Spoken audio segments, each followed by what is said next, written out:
Who among you's got a hand mirror? Okay. Hold it up and we'll see who manages to say Candyman 5 times. Now, usually this doesn't actually work. You can go into your bathroom and spook yourself, but all you'll do is run. However, here I do have the actual Candyman.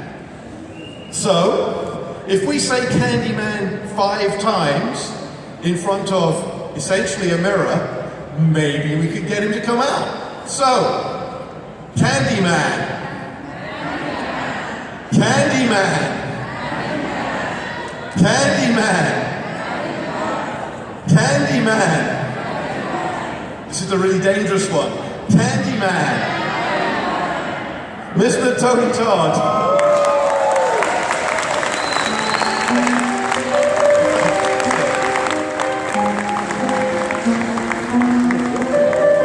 Very well, thank you. Welcome.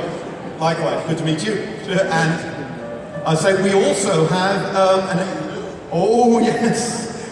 You have a surprise. Surprise. We have an extra How big a surprise is it? Not as big as you. a smaller surprise, okay, but nevertheless a surprise. Delicious. Yeah, absolutely. We have Bernard Rose, the director of Candyman. The writer and director, Bernard Rose. Yep. Yeah.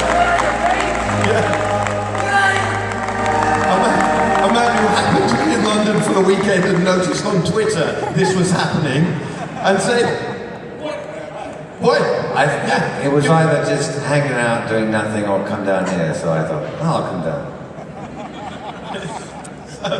So anyway, here we are all these years later. I should say that Candyman is due out on Blu-ray in a spanking new, restored, gorgeous-looking edition that we're all on, and that's out on Monday. Yeah, and actually, I've seen a couple copies already, but Bernard has a storyboard booklet that's also included in the package that is absolutely gorgeous. we did a lot of work on it, and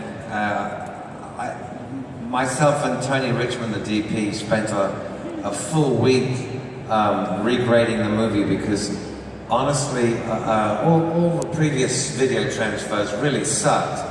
I mean, I think it's a problem in general with 90s video transfers is that they were done to the specs of VHS, which meant there's no black level, the colors were much too warm, there was no contrast. I mean, the scene in the lair at the end with Tony looked like it was shot in the day, the way it was put on the VHS. And they never used to invite you to the transfers back then, but now there's so much more that we can do. We've really tried to recreate the look of the original print. You know, we haven't digitally fucked with anything. It's all still got all the film qualities, but it really looks now the way it looked back at the premiere in 1992. So I think the transfer alone is worth getting it for. It's way superior to all the other available versions.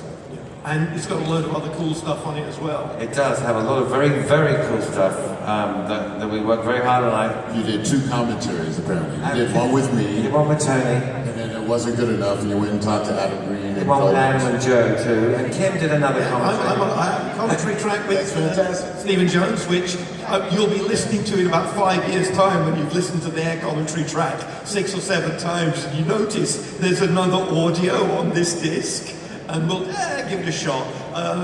It's informative, I hope, but obviously it doesn't have the personal touch that you bring to it. So, all these years on, do you even remember how you first started on the road to making Candyman the international horror icon he became?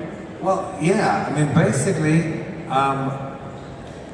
the story is pretty simple. I was sent actually a project which was actually to do, I think it's called In the Flesh.